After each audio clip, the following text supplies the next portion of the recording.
En este video vamos a definir algunos conceptos básicos sobre la teoría de conjuntos. Y primero tenemos que empezar diciendo qué es un conjunto. Bueno, un conjunto es simplemente un grupo de elementos, de cosas. Pueden ser las cosas que sean, pueden ser números, pueden ser figuras, pueden ser personas, pueden ser situaciones, etc.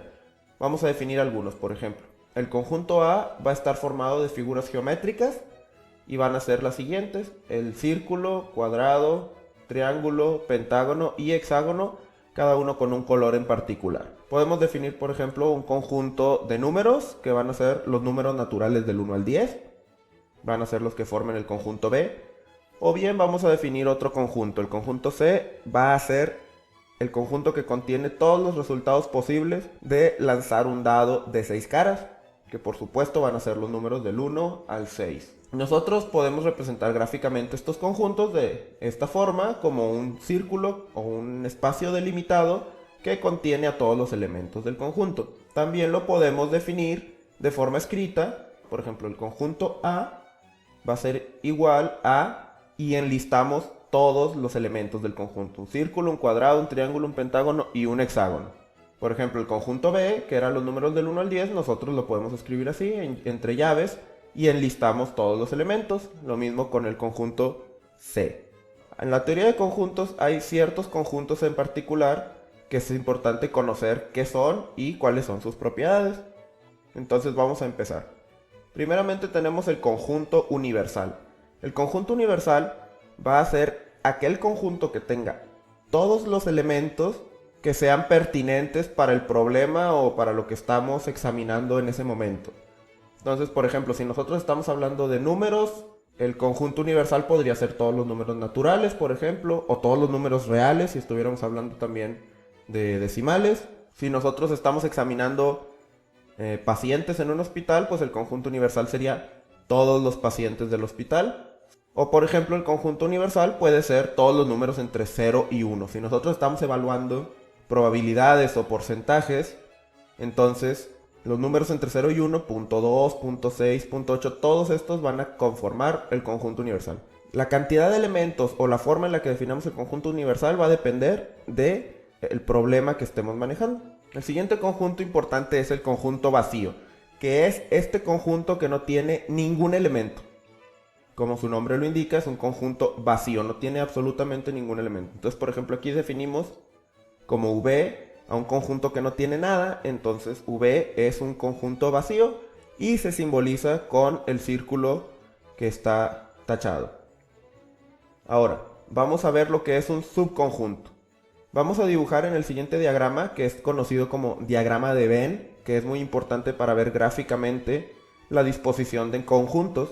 Vamos a definir el universo como todos los números naturales, es decir, todos los números enteros. Después vamos a definir un conjunto B, que va a ser los números del 1 al 10, el que habíamos visto anteriormente. Y el conjunto C, que son los resultados del dado, que son los números del 1 al 6. Entonces nosotros podemos ver que si tomamos el conjunto C, tiene como elementos 1, 2, 3, 4, 5 y 6. El conjunto B tiene también estos números del 1 al 6, pero además tiene otros 4. Nosotros podemos decir que el conjunto C está dentro del conjunto B. O de otra forma, el conjunto C es un subconjunto del conjunto B. Entonces, un subconjunto es esencialmente un conjunto que todos sus elementos pertenecen a otro conjunto. Como el conjunto universal es el conjunto que tiene todos los elementos posibles en un cierto marco de estudio, digámoslo así, entonces, por definición, todos los conjuntos que estemos trabajando tienen que ser un subconjunto del conjunto universo o conjunto universal. Asimismo, el conjunto vacío va a ser siempre un subconjunto de todos los conjuntos que estemos trabajando, ya sea del conjunto universal, así como de cada uno de los conjuntos que nosotros definamos en nuestro problema.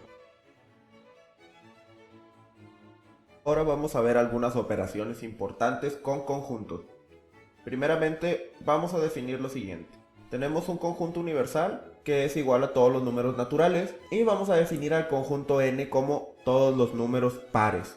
0, 2, 4, 6, 8, 10, etc. A su vez, los números naturales pueden ser pares o impares. Por lo tanto, tenemos el conjunto que define a todos los números pares.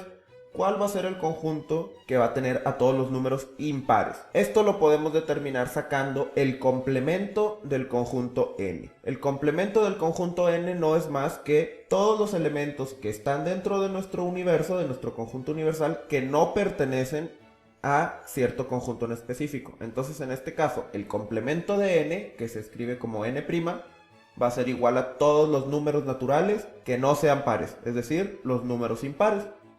Si lo vemos gráficamente, vamos a sombrear la región que corresponde al conjunto n' o al complemento de n, y sería todo el resto del universo que no corresponde a los elementos contenidos en el conjunto n. Ahora vamos a ver la siguiente operación, y para eso vamos a definir primero dos conjuntos. Primeramente, los números pares entre el 1 y el 20, inclusive el 20. Serían los siguientes: 2, 4, 6, 8, etc. hasta el 20. Todos los números pares que existen entre el 1 y el 20. Ahora vamos a definir otro conjunto. El conjunto B va a ser los múltiplos de 4. Todos los números que son múltiplos de 4. ¿Cuáles serían estos? Pues el 0, 4, 8, 12, etc. hasta el infinito, porque hay una infinita cantidad de múltiplos de 4. Nosotros podemos detectar que entre el conjunto A y el conjunto B hay elementos que se comparten. Sin embargo, ninguno es subconjunto del otro, puesto que el conjunto B tiene muchos números que no están en el conjunto A, y a su vez el conjunto A también tiene números que no están en el conjunto B, como por ejemplo el 10 o el 6. Sin embargo, tanto A como B tienen ciertos elementos que comparten. Si nosotros formamos un conjunto a partir de estos elementos compartidos, nosotros obtenemos lo que es llamado la intersección. A intersección B, que así se simboliza, va a ser igual a todos estos elementos que son compartidos entre dos conjuntos. Vamos a ver el diagrama de Venn para ver cómo se ejemplifica. Tenemos nuestro conjunto universo, que pueden ser todos los números naturales. Tenemos el conjunto A y el conjunto B, y observamos que se traslapan. Esta región de traslape va a ser justamente la intersección, que son todos aquellos valores que tiene tanto A como B. Asimismo, nosotros podemos simplemente combinar A y B, es decir, formar un nuevo conjunto que tiene tanto los elementos de A como los elementos de B. Y este conjunto es denominado la unión de A y B. A unión B va a ser igual a todos los elementos de A y todos los elementos de B. Ahora, vamos a notar que, por ejemplo, aunque A tiene un 4 y B tiene un 4, al momento de juntarlos no tenemos dos veces el 4, solamente una vez. ¿Esto cómo lo vamos a ver? Tenemos otra vez nuestro diagrama de Venn, y el conjunto A unión B va a ser igual a todos los elementos que tiene tanto A como B. Ahora, respecto a la unión hay que notar algo interesante. Vamos a ver estos dos casos. En el primer caso, el conjunto A y B no tienen ninguna intersección. Estos conjuntos, cada quien tiene sus elementos por separado y no comparten ningún elemento. En este caso, la unión de A y B simplemente va a ser juntar todos los elementos de A y juntar todos los elementos de B. Sin embargo, cuando A y B tienen una intersección, se traslapan, es decir, comparten elementos, entonces su unión va a ser igual a todos los elementos de A más todos los elementos de B, pero tenemos que restarle los elementos de la intersección. ¿Por qué? Por ejemplo, en el caso anterior, el conjunto A tenía 4 y el conjunto B también tenía un 4, entonces si no restáramos la intersección, nosotros estaríamos contando doble un elemento.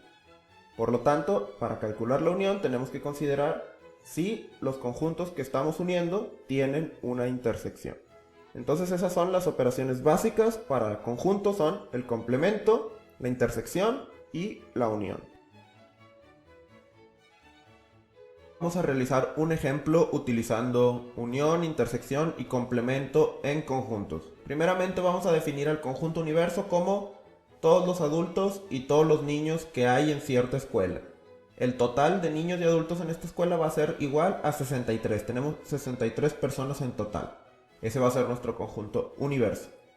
Vamos a definir el conjunto H como todos los hombres adultos que hay en esta escuela. No vamos a enumerar cuáles son estos hombres, simplemente vamos a decir que en el conjunto tenemos 17 hombres, 17 personas que son hombres adultos. Asimismo vamos a definir el conjunto M como las mujeres adultas que hay en esta escuela.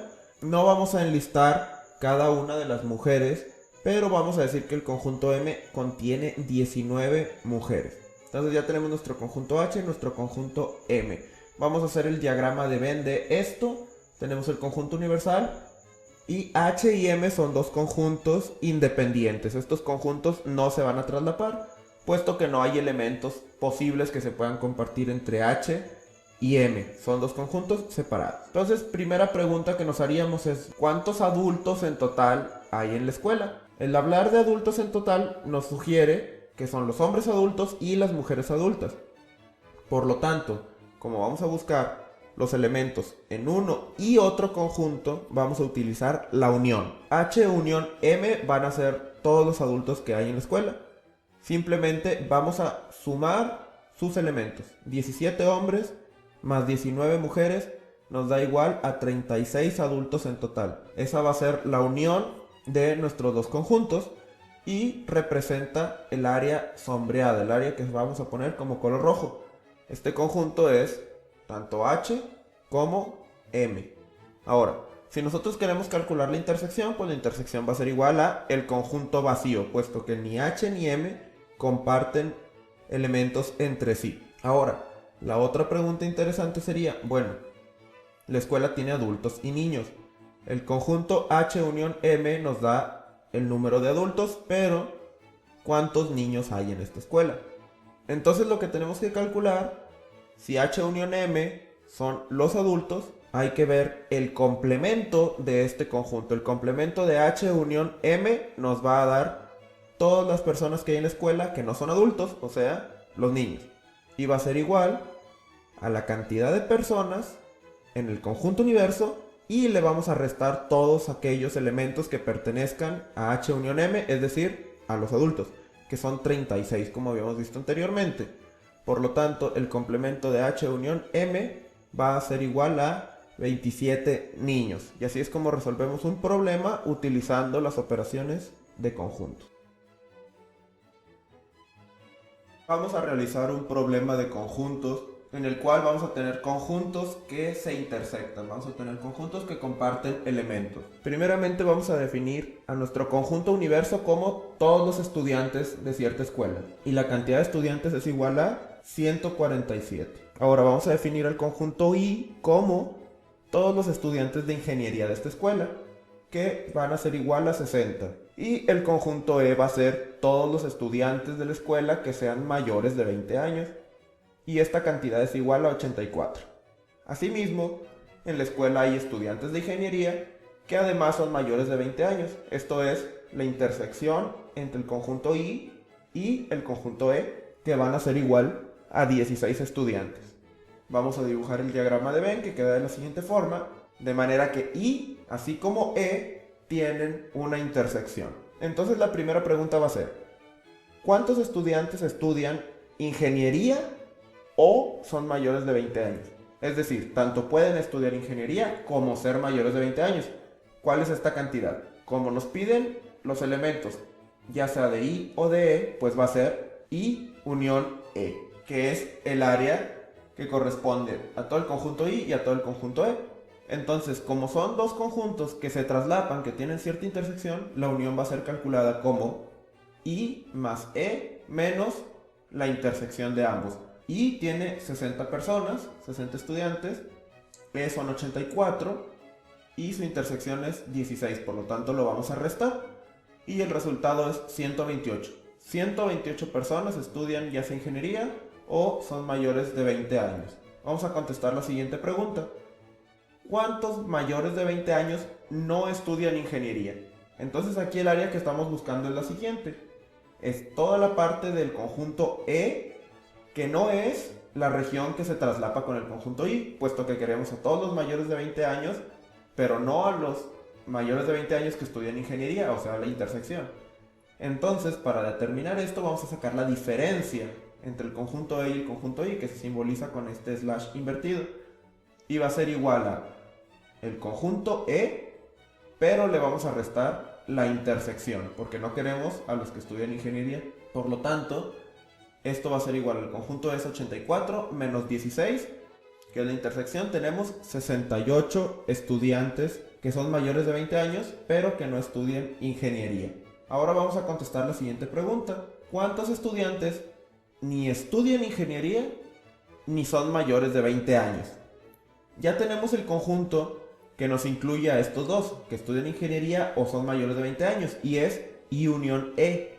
Por lo tanto, como la pregunta 3 nos está pidiendo los que no pertenecen a ninguno de estos dos conjuntos, entonces lo que tenemos que calcular es el complemento de I unión E, que va a ser igual al conjunto universo, que son 147 estudiantes, menos el conjunto I unión E, que son 128. Por lo tanto, al hacer la resta obtenemos que 19 estudiantes ni estudian ingeniería ni son mayores de 20 años.